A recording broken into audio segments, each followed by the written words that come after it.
One thing I'm pleased to report is that our unemployment rate no longer ranks among the top three. I think we're the top 5 or 6 now, so that is progress and duly noted. I do think we need to focus on what made us a great state over the past few decades. What we focused on then is really what we need to focus on now. It's education and infrastructure. These are two areas that have been jeopardized by the budget problems of this most recent cycle. And of course, anybody who's paid attention knows that this is something that we also dealt with back in the 1990s as well. We need to really recognize that education, K through 12 as well as higher education, and infrastructure investment are two things that we as a state can do to help our businesses and to help our households to make progress going forward. Historically, California has been a net importer, if you will, of people who have skills and the education requirements to be able to fill those jobs. But we've also done a very good job of educating those same sorts of people through our Cal State system, our UC system, and through our private education institutions.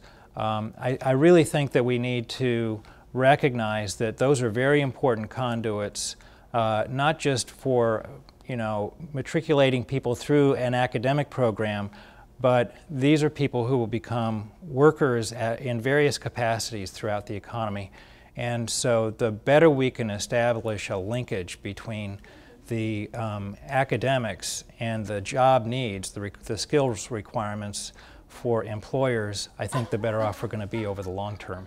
So it used to be that public infrastructure referred to water, sewers, roads, things like that. But today, I think increasingly we're recognizing that there are opportunities at least to address some of the needs with respect to the internet and other kinds of information infrastructure that our society needs. So I'm not quite sure where we would be headed as a very large state to try to address that, and whether or not certainly a public solution by itself is unlikely, but some sort of a public-private partnership might be something where we could take a look at that as being a solution to that. I think it's worth noting that our economy and technology are changing faster than ever before.